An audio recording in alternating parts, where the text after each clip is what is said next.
So I've been in business long enough now to see patterns, not theory, no motivational quotes, just patterns. These are 10 things that I've learned the hard way that I wish somebody told me sooner. If you're trying to escape the 9 to 5, or starting a new business, or trying to scale your current business, this might just set you up for what is to come.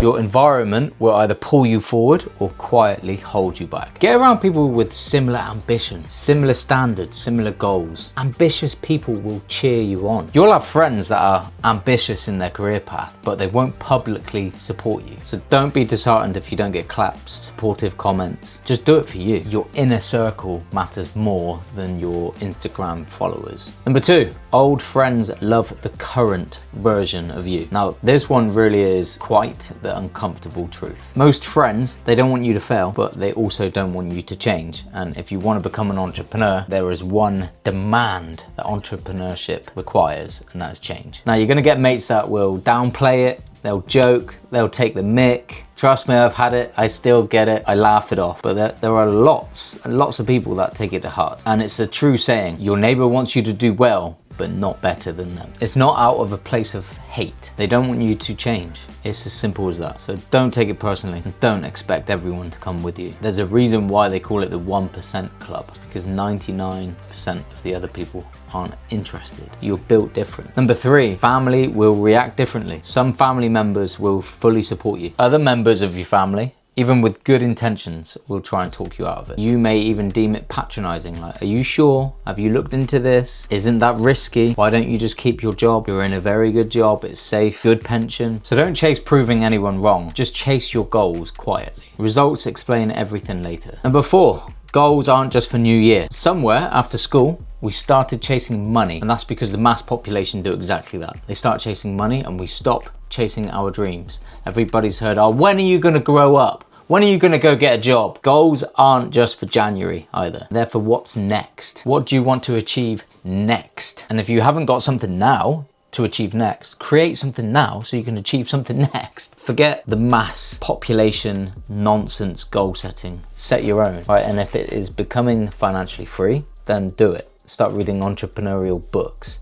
Go to property networking events. Come to my rent to rent events. The next one's the end of February. Join my 6-week challenge. Go to my website, check it out. Do something to get around like-minded people. Number 5, business is cold. Business does not care how you feel. I've had incredible business relationships with estate agents, and then one deal tainted it. I've ruined the whole relationship. I've never taken on a deal from that estate agent again because I thought it was just a great relationship, but no, they don't care. They wanted XYZ. But then I come to realize it's just business. I still to this day find that hard, but some business deals are very much numbers, and you're irrelevant. How you feel, how you take an email is irrelevant. Business is cold. And this is why I do not recommend going into business with someone unless everything is crystal clear. Right? Until your business is making substantial money, I wouldn't recommend JVing with a friend. And that's not out of mistrust. It's just purely because the pressure of business could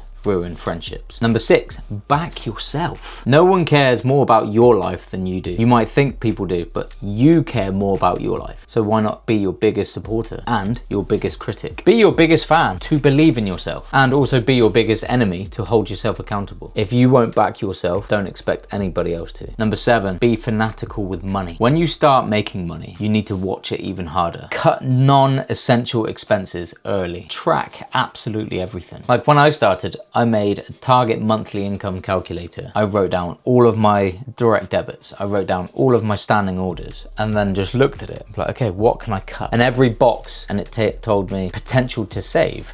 Then I just kept building on it. Then I created a box where I could put in my money that I was receiving from my job into this box, and it would deduct all of the mandatory expenses, and then a potential to save box. So as soon as I got paid, I knew the amount of money I got paid, typed it into that box, and then to the penny, the potential to save. So then I went straight into my bank, put it into the future investment pot. And then basically I was left with 0 spending money for months. And then once I got enough money, I invested into a mentor. So track everything, because the more money you make, the better you must become at managing it. Money amplifies your habits, good or bad. So just be aware of that. Number 8, mentors are a shortcut. So to date, I've spent 104,000 on mentors. Property, business, mindset, systems and scaling, and fitness. So basically you have two choices. You either learn everything yourself and it takes longer and you'll have risk of making mistakes, or shortcut it from someone who's walking the walk, made all the mistakes already, and you learn from them. All you need to remember is time is more expensive than money. Number 9, taking risk is misunderstood. So let's be clear. An entrepreneur is someone who organizes and operates a business assuming financial risk to make a profit. An employee exchanges time for money with capped upside. So entrepreneurship does carry more risk, but also more reward. So every risk that I have taken has been calculated, supported by mentors. It's never just been a straight up gamble. There's a big difference between courage and stupidity. So number 10, business,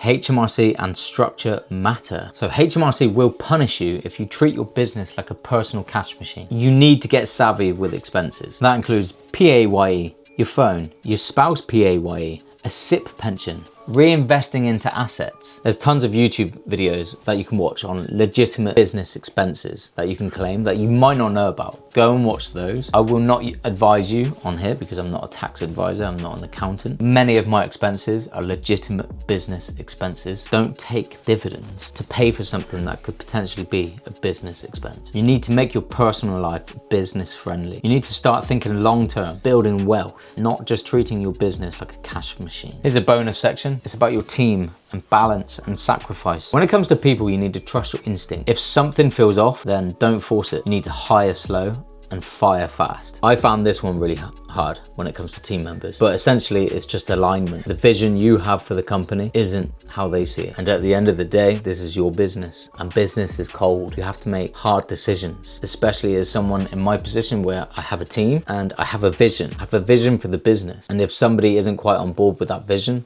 then you have to let it go. And another one about work-life balance. People who say, oh, you can't have everything, or everything in moderation, or a little bit of everything, usually don't have what they want themselves. There is a sacrifice when it comes to running a business. You might start working 5 to 9 on a side hustle, as they say, 5 to 9. No one strictly works 5 till 9, but that's the saying. But you might work harder once you leave your job. Alex Hormozy puts it best. The price of extraordinary is doing what others won't for longer than they're willing to. Most people won't do that. And that's the unfortunate truth of why most people won't make it. Distractions and ruthless priorities. So distractions are everywhere. You've got social media. Go to your settings, go to your screen time.